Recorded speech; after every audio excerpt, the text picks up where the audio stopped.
Hello, everyone.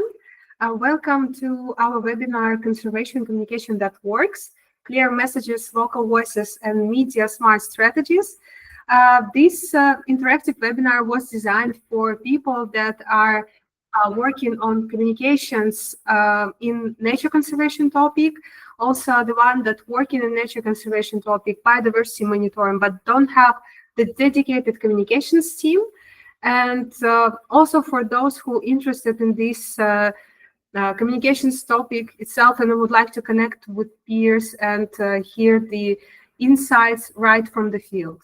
I will make this small introduction to this webinar. This webinar will consist of 4 short and interactive sessions. Each session will follow with a quick poll to have some interactive element of our webinar and also get some input from you, because our webinar audience is also important part of this event, as we also want to hear some inputs from your side. If you have any questions during the webinar, feel free to ask in this chat of Google Meet. You can find it on the top, on the bottom side, like on the bottom of the right side of this Google Meeting setting. Also, feel free to introduce yourself in the chat, like explain your background, and if you are doing any communications work in nature conservation and biodiversity monitoring. Also, please stay muted during speaker's presentation to avoid any sound interruptions. And the main program should last, like we hope so, until 4 o'clock. And we have an optional slot for the discussions until 4:30 Central European Summer Time. Let's start from the introduction of Nature First project. What is that? Nature First project stands for Forensic Intelligence and Remote Sensing Technologies for Nature Conservation. And this project have started in 2022, I believe, in 2022 as EU-funded project. And within 3 years of its duration, Nature First is developing predictive, proactive, and preventative tools for nature conservation. And these tools have been demonstrated and tested in 4 European regions with the intention to expand within Natura 2000 network. And you will receive the slides after the webinar. You can also scan this QR code to visit our website and learn more about this project. And also the host, it's me. My name is Kacia Rutkouskaja. I'm a consultant in content for content and social media for dotSPACE Foundation, which is consortium partner for Nature First project. And also I'm coordinating media efforts for Nature First project, ensuring that our events receiving the media interest, and also consulting advising our partners on any communication efforts they may take for this project. And I also have a background in journalism and communications with over 10 years of experience in this topic, particularly focusing on space and tech industries. And what we'll have during the webinar, as I mentioned, this webinar will be divided by 4 interactive sessions from our speakers. And afterwards, we will have an optional discussion where everyone can ask their questions or share their thoughts. We will keep this optional discussion recorded for internal usage. However, we can publish only the main program on our YouTube if you do not wish to be published on a public channel when asking questions. So, yeah, let's finally start with the webinar content. The first session is the scientific communication. In this session, we will answer the question, how can scientific work be communicated in the clear, accessible way without losing its core message, without being oversimplified? And the speaker I would like to invite to our virtual stage is Nikola Ganchev, who is a PhD student at Bulgarian Academy of Science, and also he has a very nice experience of working in scientific communication for pencil publishers, so he can explain for both sides, like research side and communicator side. So Nikola, your presentation is about to start, and I'm giving the floor to you. Thank you, Kacia. Yeah, so as you mentioned, I am primarily a biologist and a researcher, but I also had 2.5 years of experience working as a communicator on primarily Horizon Europe research projects. So that gave me quite a decent background in how that works.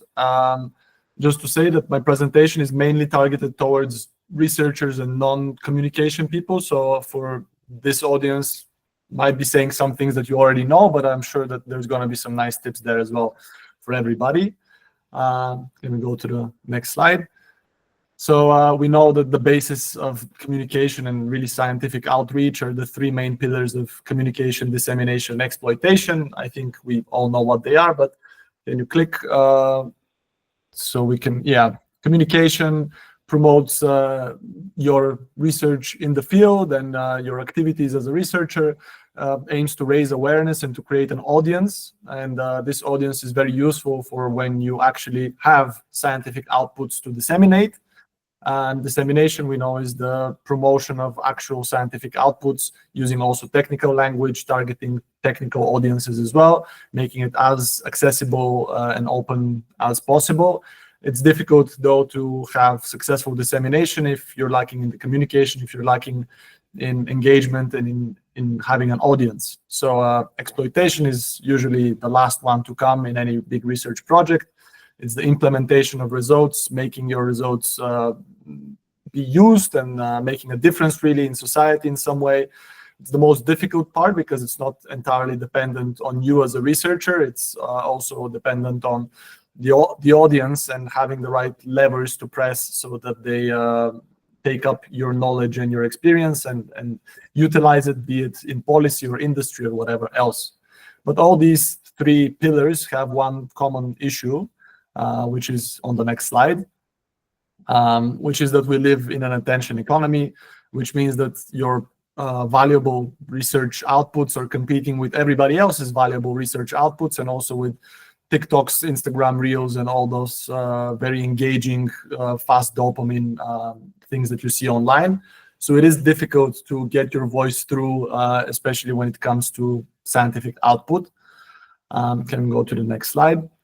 So the problem with science communication often is that we as researchers are taught to use modest, careful language, to be conservative in our sayings. We don't say, I have groundbreaking, earth-shattering research. You say that your results are useful or can be useful for whatever, blah, blah, blah. So this is in direct contrast to what you see in the media usually, and what you see in social media especially, which is sensationalism and misinterpretation and overblowing of results. So this makes it difficult for, again, your voice to get through. Science communication often also focuses on niche topics, which makes it a bit difficult to engage with. Often it can be visually challenging, and here on the right side I have some examples of that. On the top it's in Finnish, but you can see, I guess, the main difficulty. It's a bunch of charts and graphs that don't really mean much on first glance, and it was part of a LinkedIn post that really didn't explain them very well. So I took it as a negative example, because if you're trying to reach a wider audience, you need to present outputs and scientific output in an accessible way, or at least try to explain it.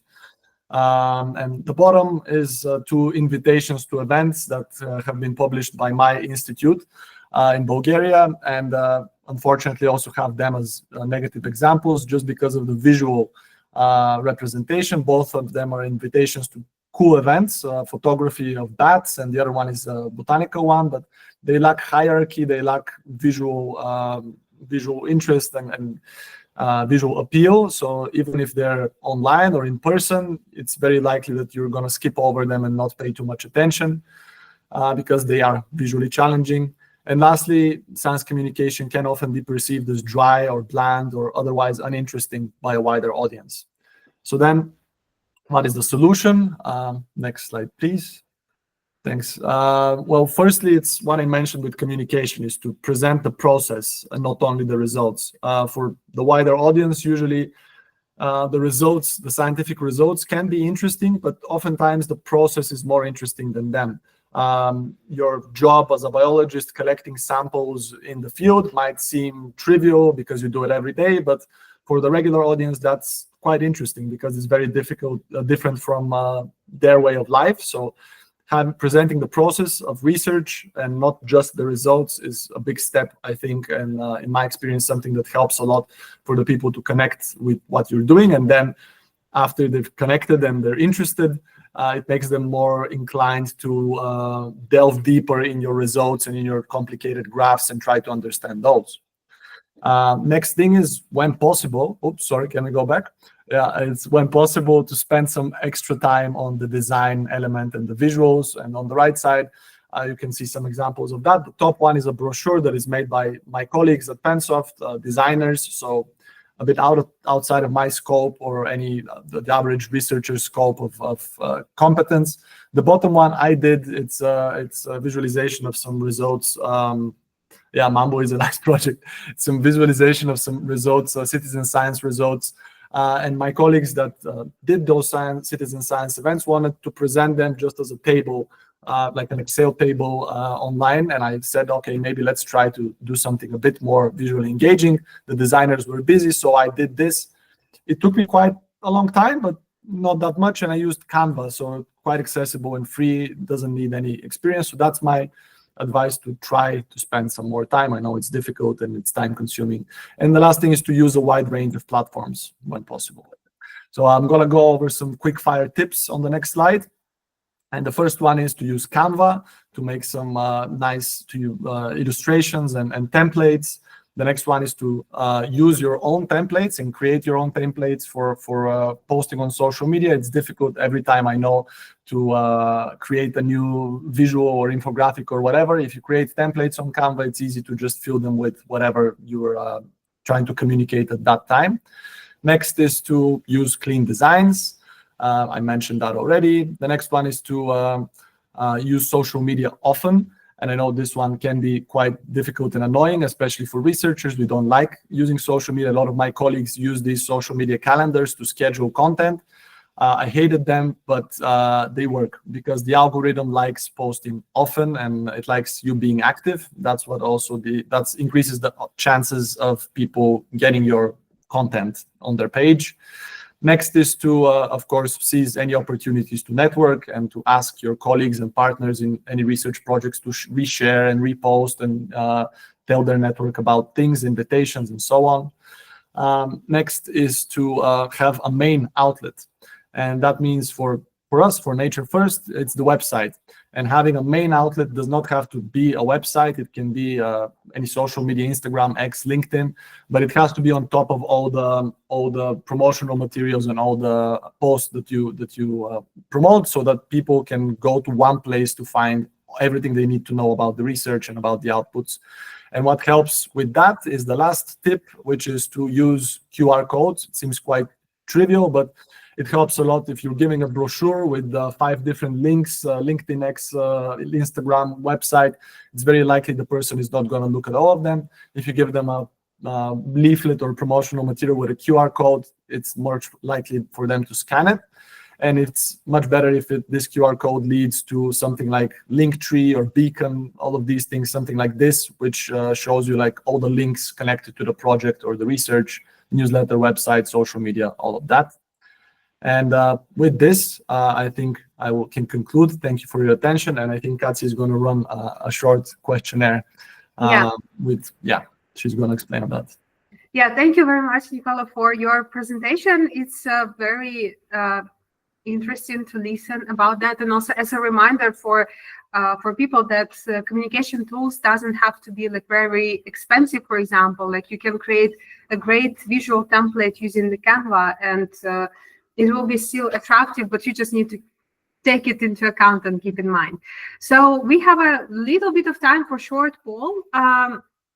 On the screen, you can see a QR code for the slider questionnaire. Also, we have like the link to the website, so you can just type in like slider.com and type the number like 1103-131.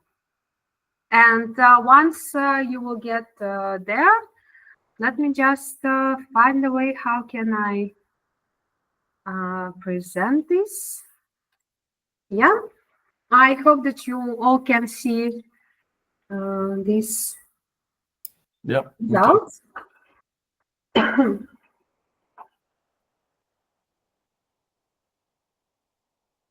I see now that only 5 people registered, but already 5 people voted, but probably more people to come to our questionnaire.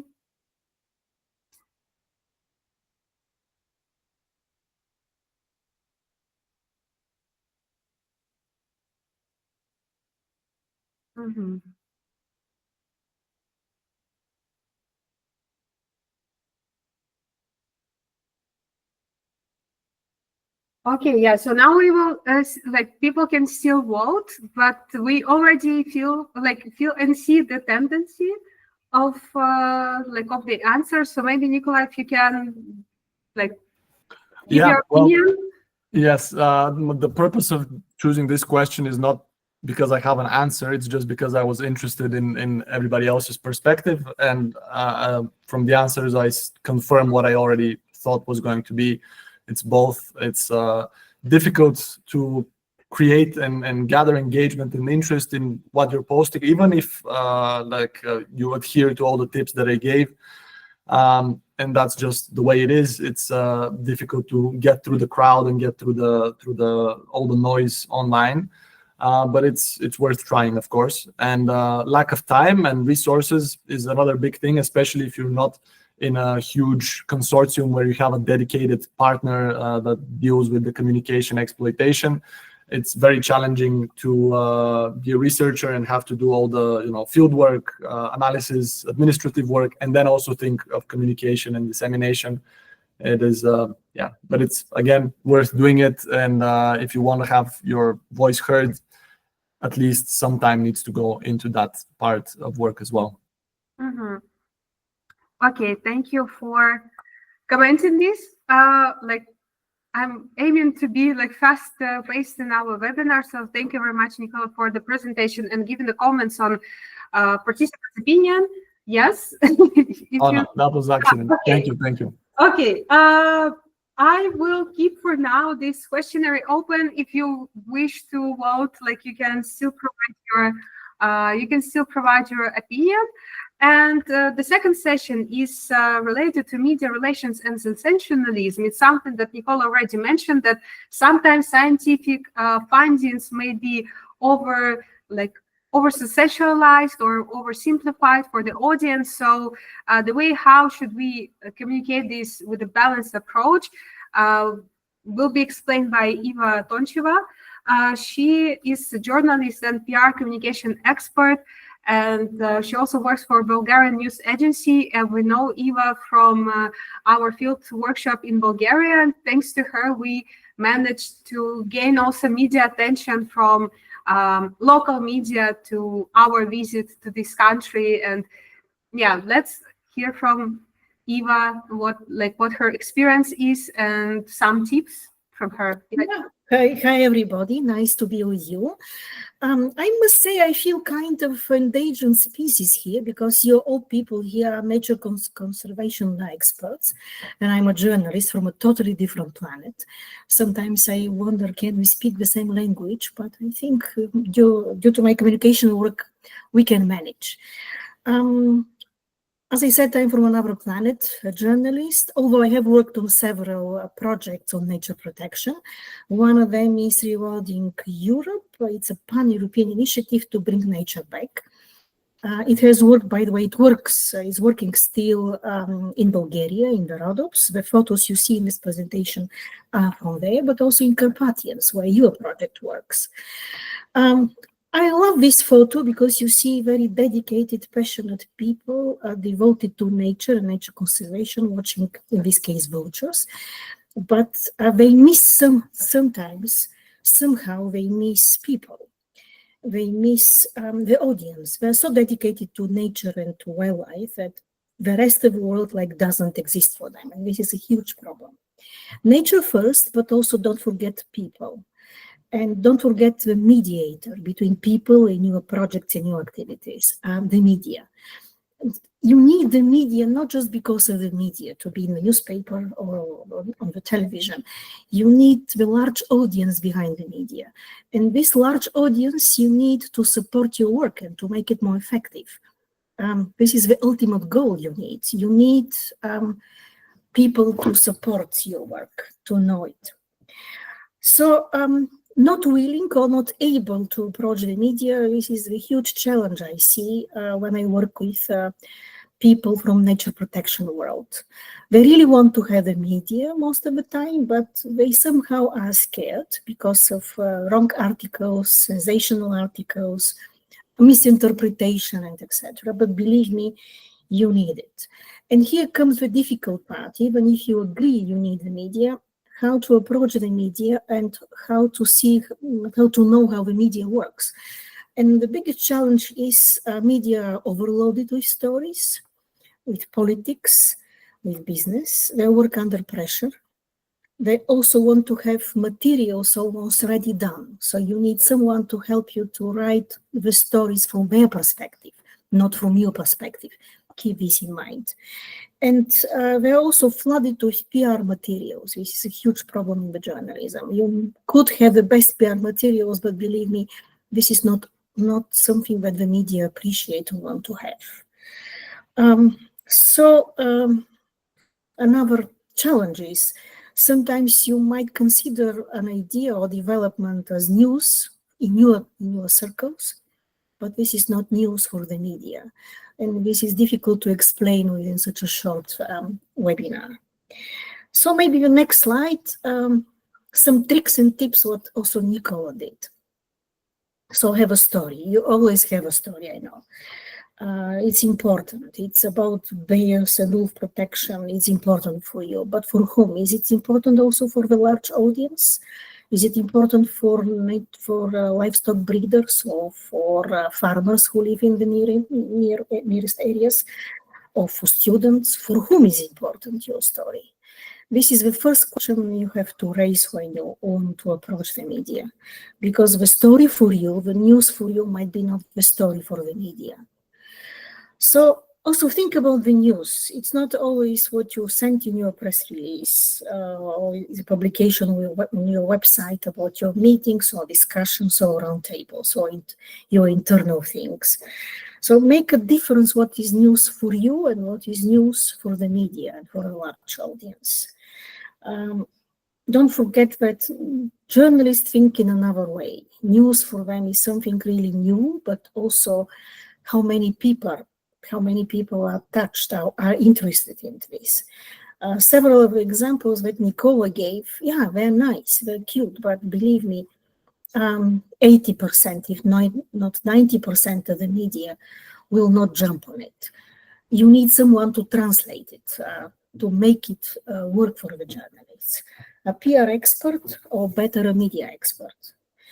Who cares? This is one of the questions very often raised in the journalism. I heard it when I started my career as a journalist a long time ago, and I often say it to my young colleagues, because indeed, who cares at the end of the day? How many people care for the story you have? So bear this in mind when you have to sell your nature protection stories to a large audience. Also, when you talk about media publications and journalists, it's always another question. What is here for me? This is what people ask themselves when they read a newspaper or listen to news bulletins. You have to be able to sell something to them, which really applies to them, which really is appealing for such an audience. But I have a good news for you. Nature protection, wildlife, is very appealing and very emotional, and you can easily touch people with beautiful photos, with beautiful videos, with really fantastic results you have. For this, you have to keep it very simple. As I said, appealing. Also, Nikola said a few things about this simplicity. Is it simple, but don't forget, don't simplify it too much. You have to be on your language, on your style. You have, in a way, to educate people, because media is to inform, but also to educate, and of course, entertain. One more advice in this list of to-do list is appoint a speaker. Have someone in your organization who is able to be your face in your speaker, not the PR. It's always good to have 1 or 2, 3 people, talented, gifted, passionate, who can speak to media. With the journalists, love this, to see really experienced, knowledgeable people who can talk about their work with passion and with emotions. It's nothing sells better than a good speaker from your organization. Believe me, media love to have this. So I call the next slide between Scylla and Charybdis, you know this from the ancient Greek mythology, how to attract the media, but with in the right way, not to be sensational. So first advice is say always the truth. Wildlife is sensational enough. There are fantastic things in wildlife, and the audience really loves them. I see here a photo, but it's meant to be a short video of the conics, wild horses reintroduced in the Eastern Rhodops in Bulgaria, coming all the way from the Netherlands. It's so touching when you brought journalists there. It's much better than to send a press release or to make a brochure or to make a video. Bring journalists to see it with their own eyes. This is the best way. So explain, give always feedback and context. The audience should know the efforts behind what you are doing, and it's not just nature as it is, but it's nature to protect and to develop, and your efforts have to be really visible. Don't fall into too much details. This is what also Nikola said. Don't be too scientific. About breaking news and sensation. What is breaking news, actually? Let's turn the point here from nature to space. Kacia is in Norway, space agency there. What is the last news about space you remember? Do you remember the details of planned trips? Do you remember?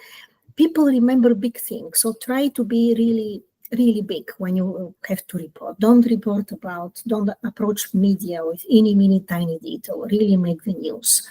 But keep in touch with media to inform them about your work. It's not always an article, but you have to raise your group of journalists, your fan club of journalists. There are people who will be willing to be around you. I mean, not people, journalists. Always be on the safe side to have your own publication on your website and post on the social media. Journalists want always to have a reference to check, to double check. And the best way is not only to talk with them, but also to have where to see the details, where to check the information, even to copy-paste. Let's not forget, due to the time pressure and work pressure, many of the journalists still copy-paste many of articles. So when you do your publications on your own channels, try to write them or hire an expert to write them in a more journalistic way, in a way most ordinary people could understand it. It's not only for experts, it's also for the large audience. And this is the trick, and this is also the challenge in this work of PR expert and also for you environmentalists. Maybe a few don'ts. As I said already, to repeat what also Nikola said, not too scientific, but scientifically proven. Don't try to go into this sensational path. It's really, attractive to go there, but please don't. Be exactly what you should be to report the real results. Not too many details, not for a specialized audience. Keep these two audiences split. Not too much terminology. I see that I repeat this, but indeed it's very important. If any terminology, if any specific scientific words you use, please explain them. Make a separate page, make an explainer, make media kit if needed. But in the main text, keep it simple. I know it sounds very ridiculous, but you have to be able to explain your work like to a 5-year-old child or to your grandma.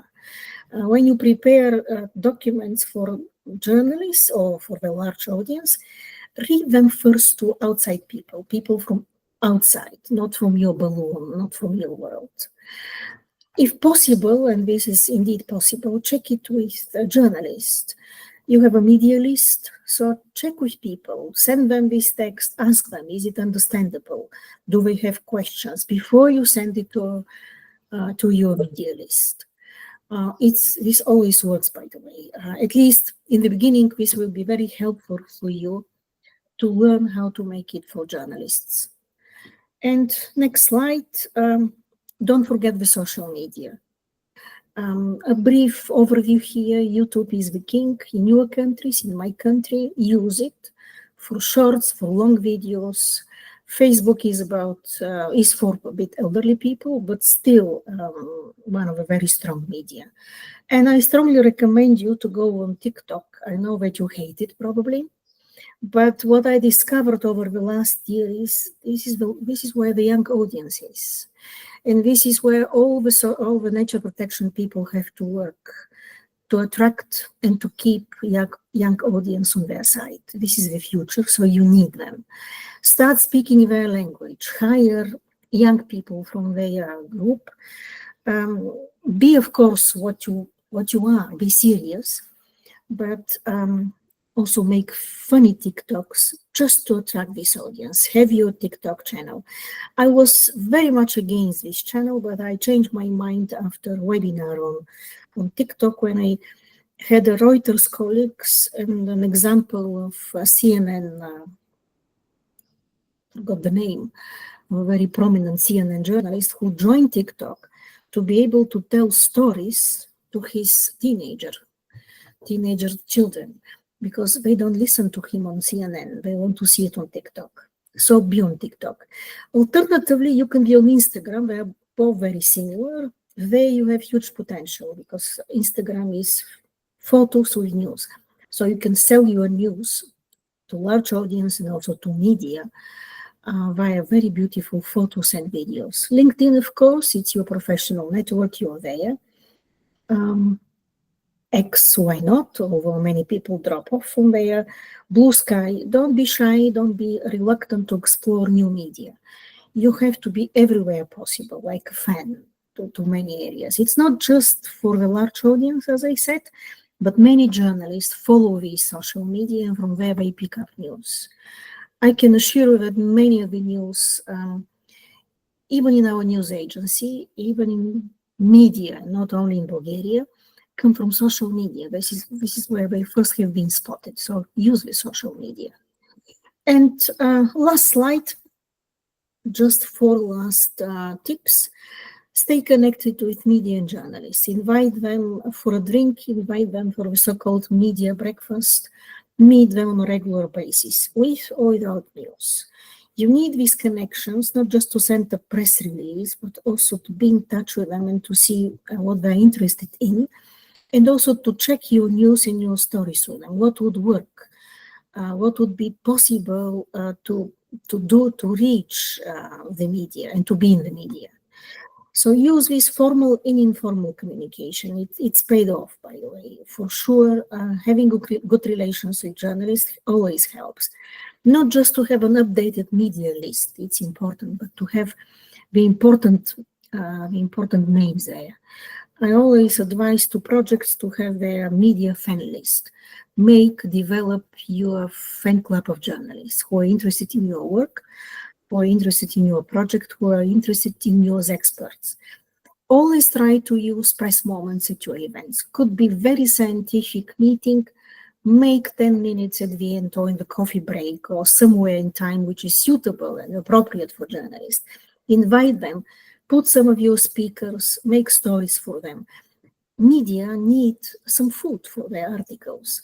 And you guys, believe me, you can provide it with easy way. So I'm willing to answer your questions, but let's also have this Lido questionnaire we prepared together with Kacia. She helped me with some of the answers. Yes, thank you very much, Eva, for your presentation. Just a small note, like for other speakers, like please make sure that you like also sticking to the time slot that was assigned. No problem, Eva. Like I understand that, yeah, the topic is quite wide. Also, as someone who comes from media background, I understand how important it is, like to use the media, not just get us published in certain outlets, but get the public support, which is ensuring like that, like as we mentioned, also in the space industry here in the Netherlands, that it helps to attract talents and also ensure long-term sustainable investments in the industry itself. So the slide is happening now, it's running at the moment. Let me just share this screen once again. I will keep this slide demonstrating for other participants quite quickly, but we will also share the results afterwards, both with speakers and webinar participants, so you can see different opinions. And maybe Eva, like one small comment, if you can give, like from your perspective, like what people should do if they have big news from their nature protection projects. Yeah, there is no right or wrong answer in this, Lido, but I'm a bit disappointed because I think media trip is the best. It's more expensive, yeah, to put journalists on a trip, bring them, pay them per diems and overnight stay and etc. But witnessing nature protection, witnessing what you have done is the best way. Of course, target the specialized media, they're your media, but bring journalists to the site. Yeah, I agree with that, because if you can hear like something like 100 times, but when you see it once, it's very convincing. So I will move to the next slide, but you can still vote in Slido. Like the vote is open until the presentation, like until the end of the presentation of the next speaker. And next speaker will also continue on the topic on media relations and media sensationalism. We have Robin Rigg, who is research specialist in large carnivores, and also we met Robin during Tușnad Ecobear conference in Romania last year. And as I know, some of our project partners is working on the article for the media outlet called Carnivore Damage Prevention News. And I'm inviting Robin to the virtual stage to give a floor. So you can start your presentation. Thank you. So I'll try to present an example from practice, if you like, filling in some of the ideas that have already been talked about. So if we can go to the next slide. And the example I've chosen is bears in Slovakia. It's a very topical issue and a very hot issue at the moment, highly controversial, which is why I've selected it. To give you a very brief background as an overview, so bears in terms of conservation were at a critical point in the 1930s. That's when the population was at its lowest. So they've recovered quite a bit, and the recovery is still ongoing. But that recovery has brought a diverse set of opinions, let's say, on the status of the population. So a lot of arguing and disputes about that. How many are there? But then also added to that, how should they be managed, or what approaches should be taken from here on in? Should they continue to be strictly protected, or, as the current policies are going, to be more intensively managed, let's say? And a particular area of concern in recent years has been attacks on people. So I've put this slide up here to show you a sort of typical example of a kind of tabloid media press report. So this is an online newspaper, essentially. So it's reporting on an attack. And you can see some of the words are, I mean, it's in the original Slovak, but hopefully you can see that some of the words are picked out in capital letters. So they're emphasizing things like this attack involved a family. And then the things I've circled there, they're sort of emphasizing that this was shocking, that a mother, meaning the human mother, was protecting her children. Maybe actually also it was a mother bear protecting her children, but that's less clear. And then it's not till we get down towards the end of the article on the right part there that it's sort of that the circumstances in which this happened are mentioned. So apparently nearby there was a den where these people were, but it's obviously very sensationalist, this article. So if we could go to the next slide. Now, media and sensationalism is nothing new. It's a very famous phrase you might have heard already, if it bleeds, it leads. So this is a quotation from an American media mogul and also politician called William Randolph Hearst. And this goes back to the 19th century. So he identified that if he focused on sensational stories, involving accidents and other major incidents, that he would sell more newspapers simply. So this sort of underlies a lot of tabloid sensational reporting. And it feeds into one of the cognitive biases that we all have to a greater or lesser extent. So in this case, a negative bias, tending to focus on bad things happening. We see stories about the plane that crashed and not the thousands of other planes that arrived safely at their destination. And similar in this case with bears, we read the story about the time when a bear attacked somebody and not the thousands of times people went to the forest without seeing a bear. Now, these days we also have social media, as mentioned by a previous speaker, and this is to some extent really has increased by another order of magnitude. This focus on negative stories, and again, as mentioned in the first speaker's contribution, there's just such a mass of content out there at the moment that there's a high level of competition to try to get people's attention, often referred to as clickbait in internet social media sphere, let's say. So again, there's a temptation to go for those sensationalized stories. Also in the type of example that I've given, so where you've got different people thinking different things, so conservationists, environmentalists trying to work for bear recovery, and then other groups being more concerned about the negative impacts. Often different groups of people will bounce their messages off each other and reject different messages from other groups. So you get sort of group thinking, or like an echo chamber of people just listening to each other and amplifying their current beliefs and rejecting any other messages. And there are various other cognitive biases. And then, of course, onto all that is overlaid political aspects, particular interest groups promoting what suits them, and that can involve fake news and so on. So the picture I've included on the bottom right there was from an election campaign that we had in Slovakia 2023. So this was actually a national governmental, national parliamentary elections, which featured billboards about bears. So if we go to the next slide, please. So in the case of bears and other stories, it's often said that there are two sides to a story. So this sort of sensationalist type reporting, it's often biased and it only shows one side. So in the case I started with, it's showing the negative aspects of bears. So we can say that that's biased. But we ought to hear the other side, right? There's this phrase there from, actually goes back to ancient Greece, that we ought to, before coming to a conclusion or to a judgment, we ought to hear the other side. But sometimes, or quite often, I would say, what happens in the media focused on controversial issues like bears and bear attacks is that they may present two opposite but relatively extreme views. So you might say, well, this is biased, but it's actually highly polarized. So not necessarily reducing the conflicts and maybe even exasperating it. So if we could go, and this picture here I've chosen, this is from a new kind of reality show that's come out recently based around bears in Slovakia.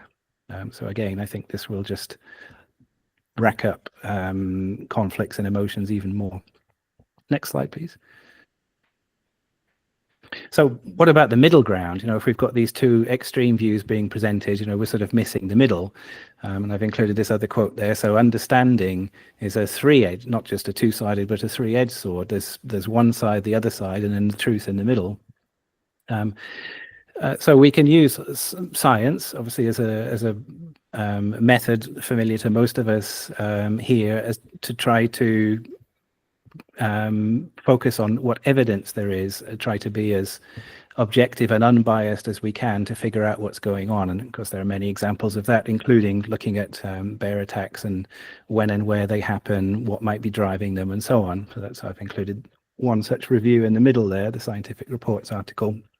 And then we can use our findings from that to create sort of evidence-based, science-based materials that might help to communicate more accurate messages. On the left, at the top, there's an example of a safety video produced by a group in North America, which explains bear behavior and the implications and lessons that we can learn from that for bear safety. And then we created this now very ancient looking website at the bottom left. This was sort of about 20 years ago when we developed that, again, trying to put out some of the same messages to an audience in Slovakia. But even science itself has its own biases. We choose the questions that we ask, we choose the methods that we answer, that we use to answer them, and so on. And in terms of carnivores, it's been identified in this, for example, in the article I've included there at bottom right, we very often look at these negative aspects. Now, that might be well meant. We're trying to find solutions. So how can we help people to avoid getting into aggressive confrontations with bears, or how can we help people to protect their livestock and so on? But we're keeping the emphasis on those negative aspects a lot of the time. So next slide, please. So what can we do? Well, I would certainly encourage, as others have said, to keep our messages evidence-based and to be open and honest about what we know and what we don't know, not try to hide things or distort them. Understand and avoid cognitive biases, including our own, to be aware of what we might be missing. To reach, as has already been said, so to reach out to journalists, particularly those who are willing to engage in the more evidence-based approaches, let's say, that we're looking for, so not the sensational type stories, make use of the new media, as has already been said. And these are sort of various efforts to mainstream science communication. I've also included there to try to think outside the box. So as natural scientists, we often focus on what data do we have on how effective electric fences are at keeping bears away from beehives or something like that. But let's not forget there's a whole suite of social sciences, and we're dealing with people, so that they can help us to communicate with and understand the human aspects of these questions more as well, and some different approaches other than just science. So looking at marketing, for example, could help us to develop more effective communication strategies. And then, again, already mentioned by a previous speaker, we could create our own channels and outlets. So I mentioned our website on bears for our project, and here's another example, publication called Carnivore Damage Prevention News, or CDP News, that I'm one of the editors of at the moment. And then if we could go to the last slide, I've just taken the opportunity to mention that we welcome contributions. So if you have anything on today's topics or other topics related to carnivores, then we'd like to hear from you. Thank you. Okay, thank you very much for your presentation. I like that these two presentations are complement to each other, like the journalistic side and also field, like insights from right from the field. And now I will launch another poll very quick, and you can already enter this poll and answer the questions about which media do you think will be most useful for communicating conservation messages in the next 5 years. And waiting for answers. And maybe Robin, you can share your opinion. Like, what do you think? Which channels will be more like popular to communicate conservation messages?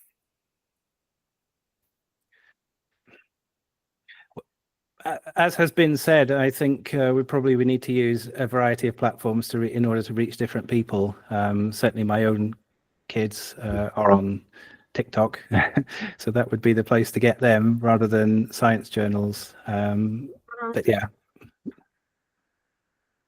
Okay.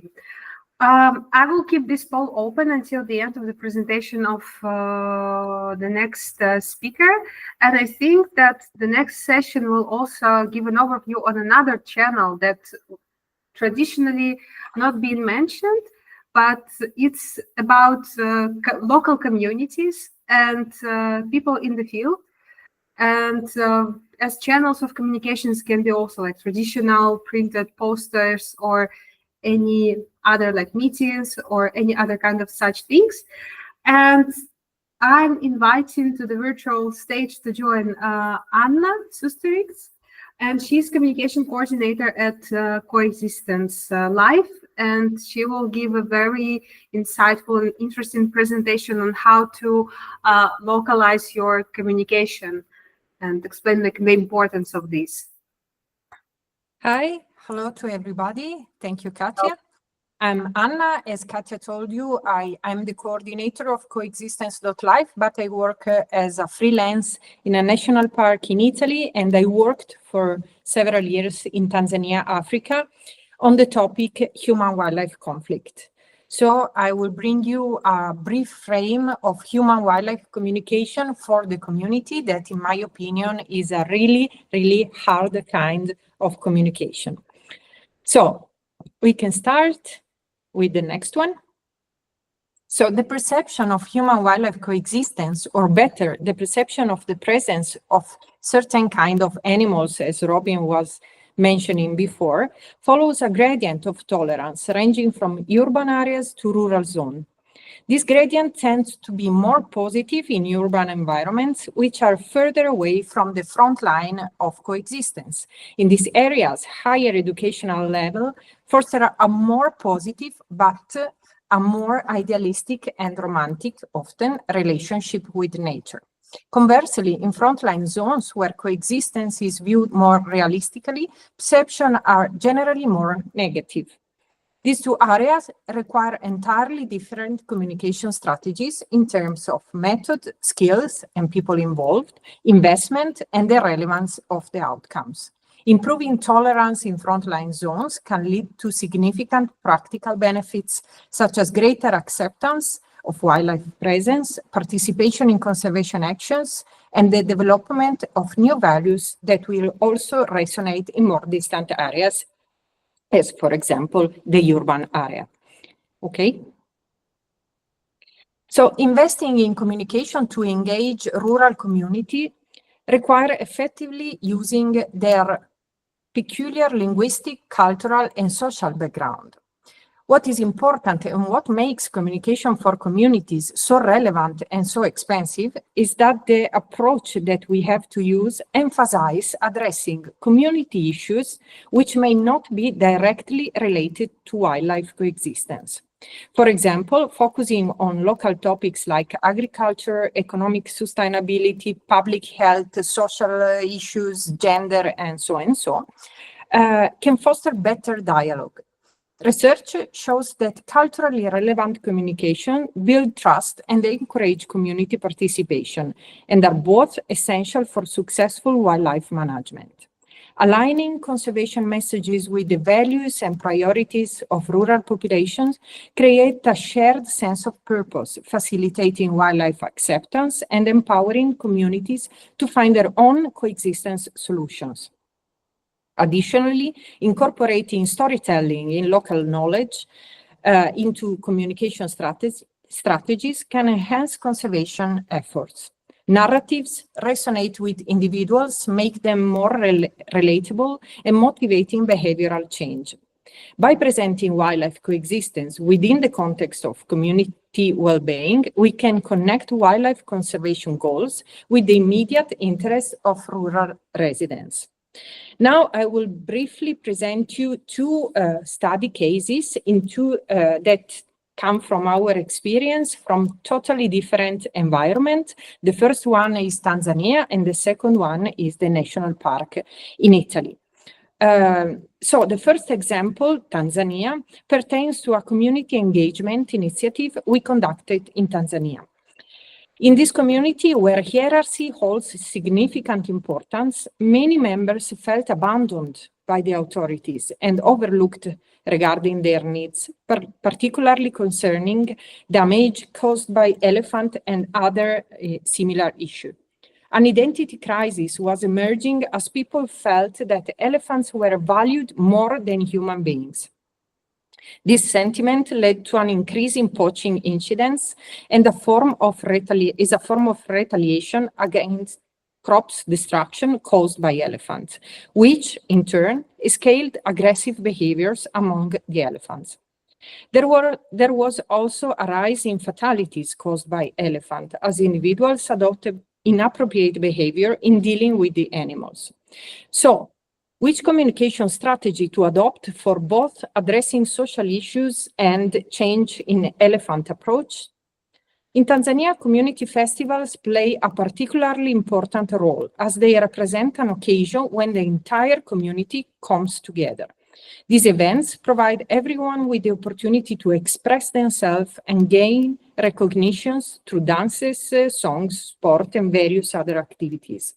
Such gatherings not only celebrate cultural heritage, but also strengthen social bonds and foster a sense of belonging among cultural members of community. They serve as a platform for highlighting local talent and traditions, reinforcing communal identity and solidarity. Moreover, humor is highly appreciated. So, the next one. We organize a large district party called Elephant Day that included many local and regional authorities who delivered speeches in name of conservation of elephant, but also importance of protecting communities' activity and its safety. We created also, you can see below in the small picture, funny phrases on T-shirt to explain how to behave when encountering an elephant to ensure safety. Additionally, we incorporated sports, music, and singing to create positive memories associated with the elephants, which validated the community's identity and fostered a sense of pride.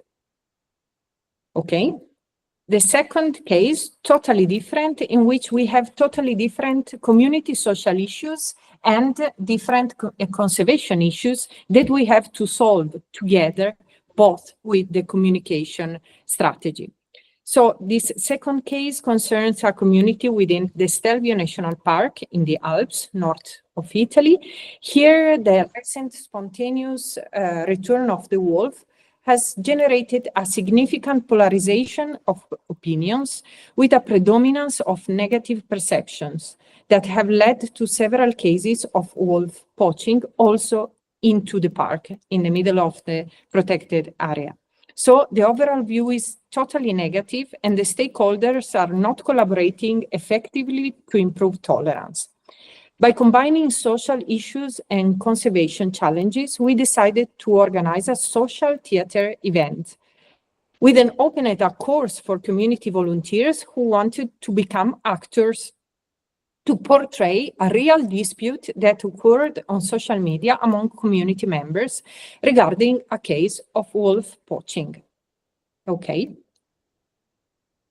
So the performance aimed to confront the community with its own feud, allowing them to reinterpret, understand, and critically assess it. The volunteer actors collaborated with theater directors and wildlife specialists from the park who provided knowledge about wolf ecology. The show was presented in the community theater during Christmas and was attended by over 150 people, sparking an intense yet positive discussion afterward. The performance was requested in other communities as well. And then, this is to say that not a single action, of course, not theater and not Elephant Day are the panacea solution. We don't have the panacea solution, especially in the community communication, in the sense that we have to invest a lot in many different communication activities to have a small result. But a small result in community is a very relevant result, because we are speaking with the people that are in the front line of coexistence. That means people that live day by day with problems with bears, with wolves, and they really understand what does it means to share space and resources with this kind of animals. So don't be scared about trying to do communication for the community and putting together social issues and conservation issues and try to solve them with a communication action in which we suggest that the presence of animals and the communication could be part of the solution of the problem, or at least we create a good memory about this kind of animals that could slowly by slowly change maybe the perception of them. Thank you. Yeah, thank you, Anna, very much for your presentation. It's, as all our other presentations, very insightful. Everything is very insightful, and I really like that we managed to gather in one webinar so many perspectives, so many opinions, and also the aspect of community engagement. It's sometimes, like, from my experience, and sometimes being a bit overlooked, because when you operating with some project with many partners from different countries, you sometimes go to one country, spend some time at the field workshop or any other event, and then you're going back, but community remains there. Like, they keep coexisting with the wildlife and having their own issues and problems that can be solved within one event. And now I launched again the Slido poll, and maybe Anna, if you can comment, like, on your perspective, like, what are the main difficulties to face when planning communication on the theme of coexistence in the communities? Also, as my previous relator told, all the answers are right, in the sense that probably coexistence communication has its own geography that change concerning with the country, with the cultural issues, social issues. So maybe what is more difficult in Italy is not the same in Africa or in Ukraine or in Romania. So it's interesting to see the different results that are coming out, because you are answering from completely different contexts. Yeah, that's absolutely true. And I will move to the next speaker, as we a bit out of the schedule, which is predictable when you have so many nice presentations. We also have closer to the end of our session, we have a pre-recorded presentation, like, on the experience from Tanzania, and maybe we can also watch it together and afterwards have a little discussion. So we probably we already a bit out of our time that we scheduled. However, I think it's still interesting, and we had and we may probably have some more flexibility. So the next speaker is Boris from 3Data, which is one of our consortium partners for Nature First. And Boris will give a brief overview on the role of the usage of local language, and also how to engage with the local stakeholders in, like, from his perspective. Boris? Yeah, thank you, Kacia. I will speak a bit on how we engage with the people who are living in nature. That's why I'm putting that, working with people, because when you are working in nature conservation, usually, and more in Europe, you are dealing with people, the landowners, the farmers, the people that live in rural areas that are interacting with the species, habitats, and the legislation. And they are like main actors in every nature conservation activity that you need to involve in nature conservation. So well, next slide, please. And we are working mainly in Spain, and I would like to talk about this content that we have in Spain, that we have 4 co-official languages, and these are the areas where we have these co-official languages that are used in a big way, a broad way for a lot of people and a lot of in rural areas. So this is something that you need to consider. We have this Catalonian and Valencian in the east, and in the north, the Euskera for the Basque Country and Navarra, and in the northwest, the Galician languages. And this is our case in the project Nature First. And next slide, please. So when you are working with people in our region, like we have this natural house site, the Ancares-Caurel protected area, you need to approach a lot of people using this Galician language because it's relevant, it's very similar to Portuguese, and it's not difficult to understand for Spanish people. But using this language is going to be better to interact with people that are living in these rural areas and protected areas, since they are more familiar with this language, and they're going to explain better their problems, their needs, other issues that are regarding nature conservation and the issues that they have where they are living. No? So this is a bit relevant, and in the case of Nature First, we were making some interviews, so we are doing that in Galician languages, adapting the language to the different stakeholders that we have in this area, farmers, landowners, or environmental agents that are also living in these areas. So this is relevant for us. Also, passing them information on Nature First project and the main topics and the main ideas, is simplifying them, and then during the interviews we can tell them more about the project if they are more interested on it. And also, it's also of our interest to also present some of the documents or agreements that we have for conservation, like, for example, the apiaries that they have from the brown bears, from brown bears, and we use the Eskimo wildlife conflict that we have. Next slide, please, Kacia. These agreements are also made in Galician language to make them more comfortable to them. So this communication with the farmers, the beekeepers, and the landowners, in our experience, takes a lot of time to get them, because you need to go to their houses. This is literally because usually they can invite you to go to their houses and invite you to some drinks, and this is the best way to communicate to them and to deal with these stakeholders. Always you need to think that it's going to take you more time than you think to work with them and to talk to them and gain their confidence to work with them in nature conservation, because this is natural. They are doing their things, working in the area.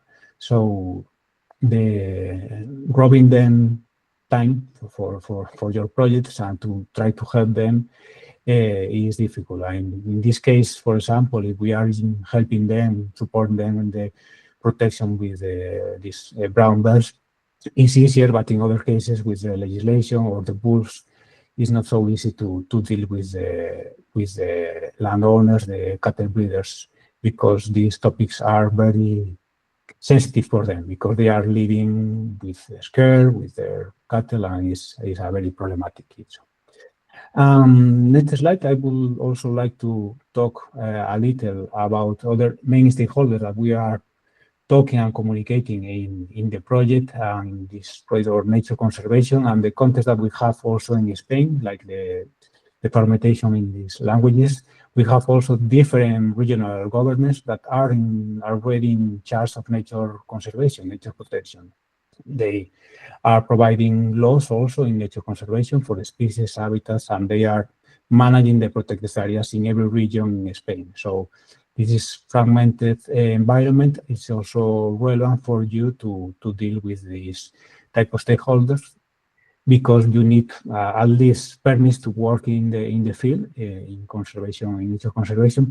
But also, if you want to provide them some tools, services, or things to help them to support their activity, you need to interact with them, involve them also in the projects, and this is a bit different depending on the type of the people that are working in this government. For example, from technical, in the low level, for technical people, technicians that are working with permits or with the management of the day-to-day in the protected areas, to then heads of units, subdirector, director, who are more in charge of the political decisions or making decisions that are very relevant for nature conservation. So every time you are like ascending in this type of ladder, it's more difficult to deal and to have meetings with these people that are in the high level, and it's difficult to give them the message that you need provide to them in order to take some action in nature conservation in some regards. Like, for example, in our project that we are like trying to establish a tool for habitat mapping. It's easier to explain this tool for habitat mapping because the technical people are using this and are in need of this type of tools. But for the higher level, it's more difficult to convince them that this is a possible solution for them to use. How can they give some steps to implement these tools or solutions that we are providing, with technology and these kind of things? Well, this is more or less the things that I want to communicate. Yeah, thank you very much, Boris. Yeah, it's a very important aspect. Yeah, I see. Yeah, I see also comments in the chat. And thank you, Nikola.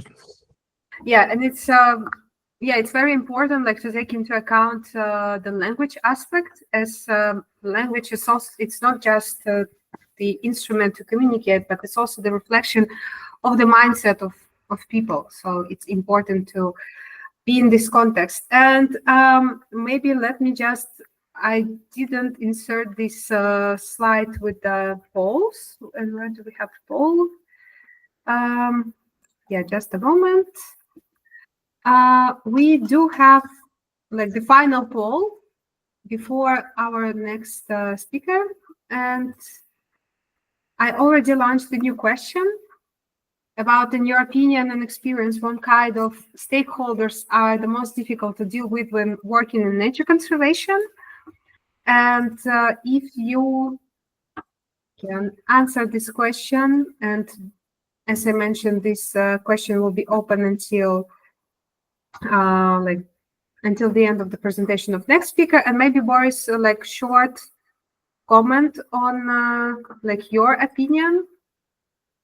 Who are the most stakeholders? Yes, in my opinion, are the politicians, are the government institutions, to get to them and to take some direct responses from them, because from landowners and farmers, well, it takes time, like I said, but you can talk to them plain, and they are going to answer you most of the times plainly, like no or yes. But it's easier. Then obtain some result from this communication from farmers and landowners are also a difficult thing, but you can gain them their confidence and working with them and showing that you are trying to help them, because sometimes they are like feeling abandoned from government institutions and from people in the cities or majority. This is a typical reason. So this is why I made this question. Thank you, Kacia. Yeah, thank you. Thank you for sharing your insights. And we will keep the poll open. And now we have another speaker, Roman from WWF-Ukraine. And Roman will provide his perspective and his overview on how to interact with the local people. Thank you very much, Katia. Yes, today I will share some experience from Ukrainian Carpathian and present you how we promote, for example, our monitoring tools and conflict prevention tools for different type of stakeholders, for conservationists and farmer communities in the Carpathian region. The next slide, please. To speak generally, we are working mostly in the Carpathian region in remote areas, as you see, close to the Romanian border. And the main species we are dealing with is brown bear, Eurasian lynx, and gray wolf. It's large carnivore species. And we are working with different type of institutions, like in two blocks. First blocks, it's monitoring issues related to conservation work and so on. And the next block is social issue, conflict prevention issues, and damages that can be caused by large carnivores for people. Next slide, please. And if we speak about this first block of our work, this monitoring conservation work, here we have two types, generally two the main types of stakeholders. First, it is traditional conservationists, nature protection institutions, parks, nature reserves, biosphere reserves, and so on. And the second part, a second group of people is hunters and foresters that represent different hunting and forestry enterprises. And the first point of view, we can think that it is like controversial groups of people that have different type of vision on large carnivores. But we must work with them all, because we cannot conserve, for example, large carnivores without interaction, for example, with hunters, because large carnivores exist not only on nature protected areas, they are existing everywhere. That is why we must pay attention on the thoughts and position of hunters and foresters also. And what things can connect these two different type of people? First of all, we think that we must involve all of them in the common large carnivore monitoring. The second is to prepare some solutions, some management or conservation decision. We must base it on the robust data, and everything must be built on this robust and scientific data that we are gathering from the field. And the third thing that we think we could connect these two types of stakeholders, it is easy tools for gathering information, for example, Clue solutions that we are working in the project, photo traps, and so on. The next slide, please. And here you can see some photos of our seminars that we are organizing for these stakeholders. And we think that bringing people together help us to work with them jointly to discuss issue together and to develop a common solution which will involve the different thoughts and different opinions. The next slide, please. Also very important is to disseminate our knowledge to other group of people, to other stakeholders in other project regions. And here you can see some photos from Policia region. It is on the north of Ukraine. The next slide, please. The second block, which I mentioned already, it is conflict issues with large carnivores. And here we have the next part of communities, of local peoples, these beekeepers and farmers from one side, and also local and national authorities from another side.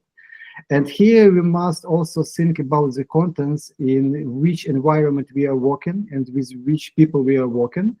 And here we must propose them means that are most socially oriented and are most practical.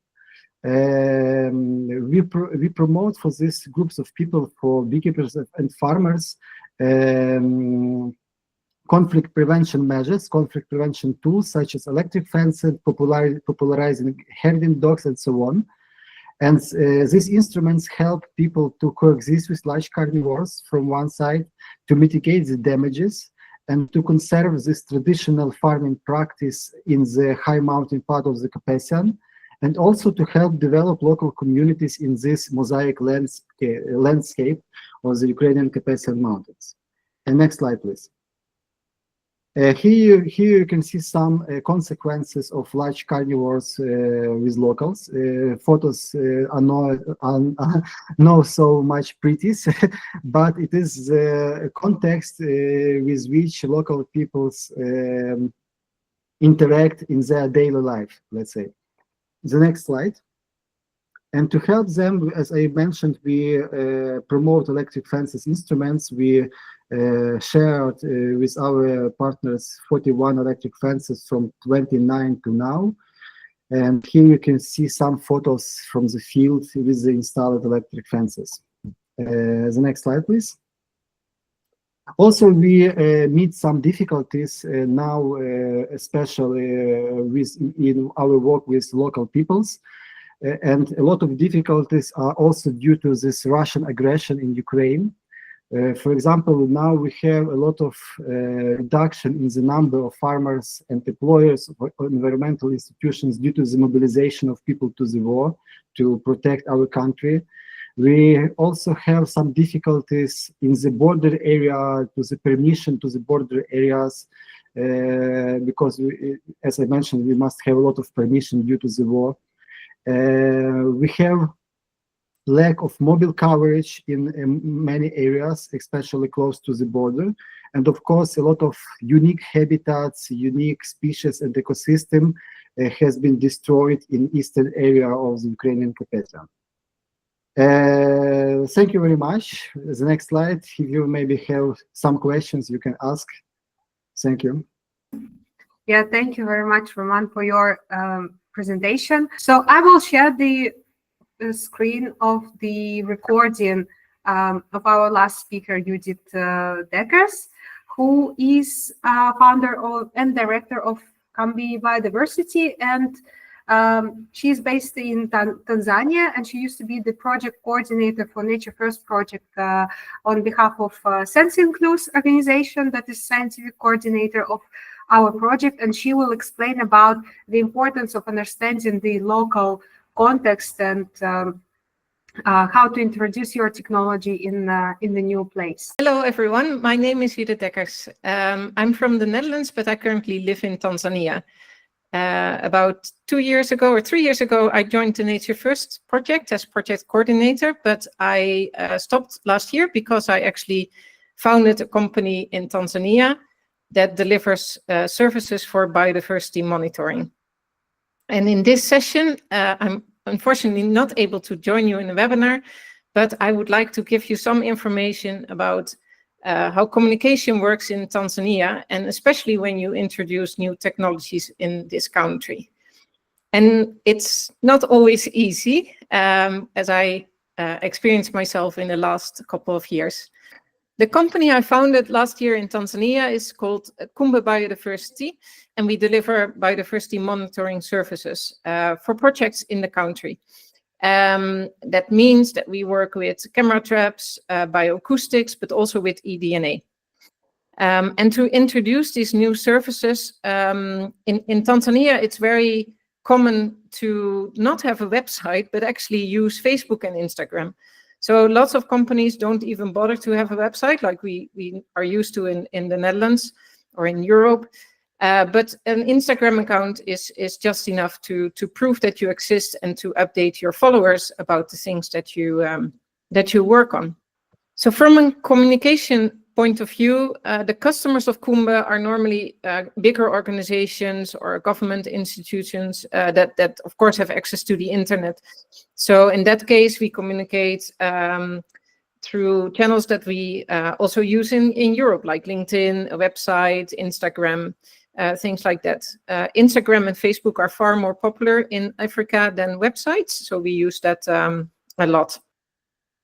For the projects that we do, we normally go to very remote areas, and we the principle of our company is that we work with local people. So what we do is we train local people to do the work, and then we go to the areas, and they, of course, do the communication. And to go into remote areas, that is quite complex, and we can talk an hour about that, but it's very important that you introduce yourself to the right levels of authorities in the area. That means that you have to go to districts, to wildlife management authorities, and to local people to explain what you're going to do, but also involve them in the activities. So lots of times they go with you into the field, also because they know best how the area looks like. And you can hire them as drivers, porters, cooks, and especially for their local knowledge. It's very useful to work with them and also share the results that you get with them. Because in the end, it's their area, they live there, and they should know what the status of the biodiversity is in that area and what they can do to protect it, but also benefit from it. So first of all, what is very important for communication, I think, is trust. So that means that if you start communicating with local communities, it's important that they trust the person that comes there, not only to receive the information, but also to provide information from their side. And I noticed that it's not always the best thing to go there myself, because I'm from another country and I don't speak the local language.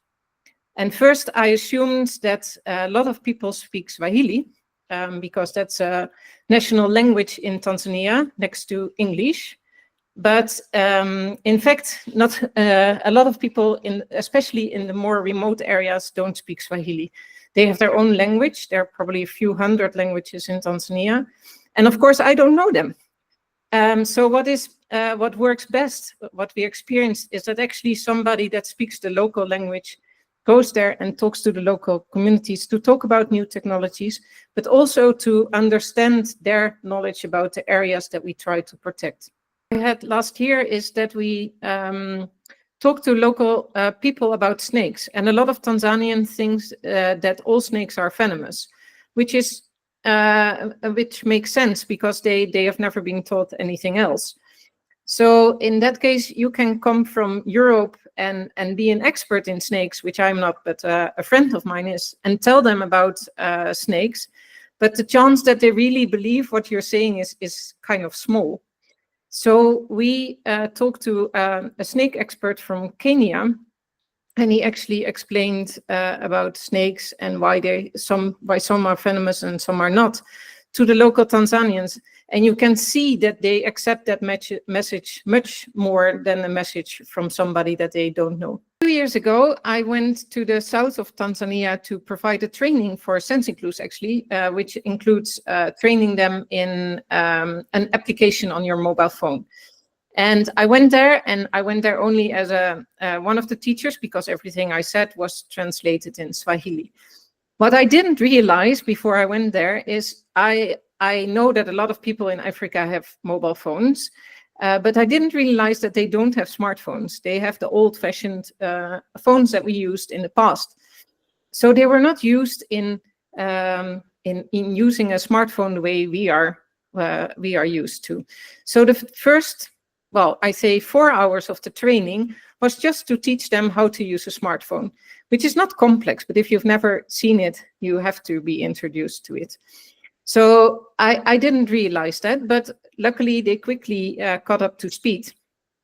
And then we realized something else, that is that some people cannot read, and that can have two reasons, mainly. One is that they have never been taught how to read because there's no access to education.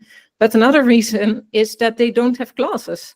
So they cannot read because they cannot see the text on the screen because the letters are too small. It's not that easy to buy glasses in those remote areas, and let alone that there is an eye doctor anywhere around. So to solve that problem, for example, Sensinclus works a lot with icons, which makes it easier for them to understand what they are actually selecting. So a very simple example is you don't see the word elephant, but you see a little icon of an elephant. That works really well, but I also noticed that people are really smart if they cannot read. And they, for example, if you have a drop-down list, they remember, for example, if they see an impala, which number in the drop-down list they have to select. So they know it's number 5. So people are really inventive if they have to find solutions, but we also have to take to consideration that, for example, if we change the software and we change the order of the drop-down list, for them that's a big issue, although we won't think about that. We also realized that not all signs mean the same in different countries. That is not only the signs like thumbs up, but it's also colors. So in Europe, it's very common that red is stop and green is good. But in Tanzania, it's the other way around. So we are really used to, for example, say if you cancel, then there's a red cross. But in Tanzania, that's that means something completely different. So if you make international applications, it's good to take into account that not everything means the same thing in all countries. I did in the last couple of years is to actually go into the field with the people that do projects in nature conservation areas in Tanzania, because it taught me that it's really different to go here in a forest, for example, because areas are quite remote and difficult to reach. It's not uncommon that it takes you 1 or 2 days to drive to a certain point from where on you have to walk to where you have to go. And walking is not through, there are no paths, so you just have to find your way through the forest. And we have been in forest where it takes about an hour to walk one kilometer, so it's not really fast. What you also need to realize is that there's nothing in these forests. So if you take equipment, you have to make sure, for example, if a camera trap stays in the forest, that it can stay on for a long time. That means that it shouldn't run on batteries, but for example, on a solar panel. Also, if you use apps like the Sensing Clues app Cluey, we created that app to make sure that it can run offline. So you don't need any phone connection or internet connection to use the app. All information will be stored on your phone till you're in an area where you have internet connection. When we go to the local communities, as mentioned, they don't have access to internet all the time, or smartphones or laptops. So communication there goes in a different way. We normally arrange meetings to explain things, but also hear information from their side. And communication normally goes through posters, like paper versions with explanations about the project, with lots of pictures, less text, which are informative and also can stay in the community for a longer time. So all these things are really important to keep in your mind before you go into the field, and also before you start developing technology. And the thing I think to conclude is that if you work in these areas, the best thing is, before you do anything, is to talk to the local people, understand what the challenges are in the area, understand what the challenges are, what they face, but also how do they communicate, how do they work, because they have been in the field for years, so they probably know best what you should do and how you should prepare your project. So don't assume anything, just go there and listen to their stories and you will learn a lot. I send it virtual thank you to Judith for her nice presentation. And that was our last speaker. Just a moment.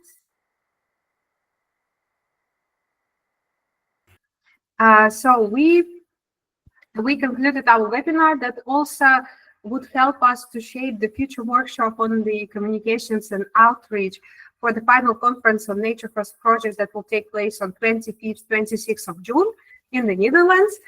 You can scan the QR code to learn more about this event, and I will also send slides to all registered participants, and speakers have these slides as well, so you can learn more about this event.